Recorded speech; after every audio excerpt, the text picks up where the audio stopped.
Deputy President, and I rise to take note of the answer of Senator Abetz to Senator Conroy. And Senator Abetz said that they're committed to the best value to the taxpayer in respect to the submarine at ASC to build, sustain and maintain. Now, I think that's a slight movement away from previous successive governments who accepted there may well be a premium associated to building ships and submarines in Australia, and that was in the Australian National Audit Report. Successive governments had accepted that.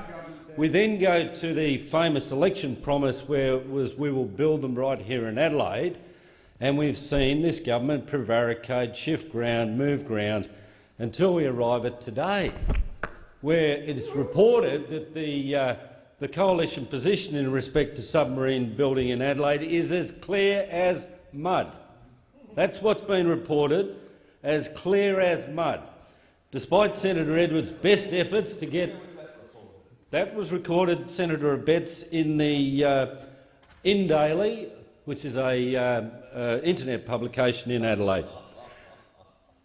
Well laughed, well laughed. But I mean, if you've got to understand this, you've got to understand this. You cannot move in South Australia without being approached about this issue.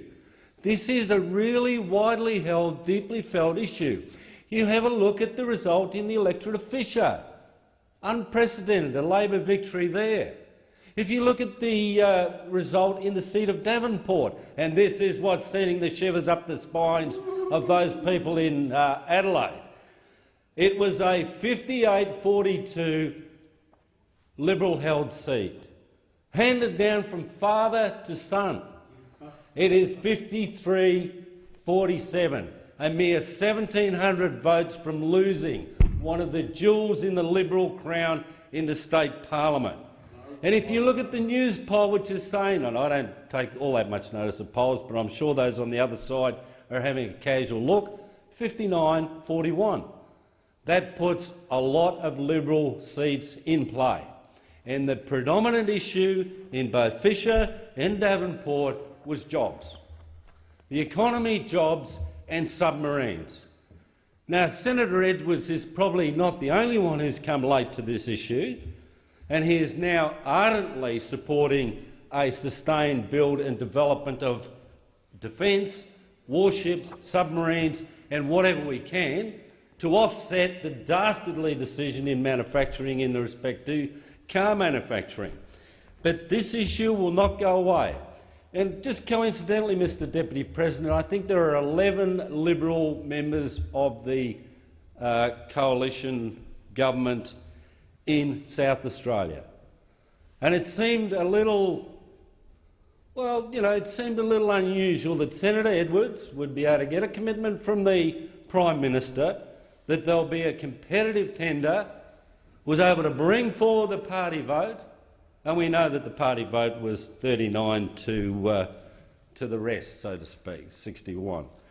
Now, was there something untoward at play there? I don't know, and I don't really care. But the public will make their own conclusions about this, and if Senator Edwards has been set up and then torn down the next day from competitive tender to competitive evaluation, which one reader, Senator Abetz, one reader said this is psychobabble and confragulation. Now, I did look up confragulation. I couldn't find it in the dictionary. But if that's what readers are saying about your minister's press conference today,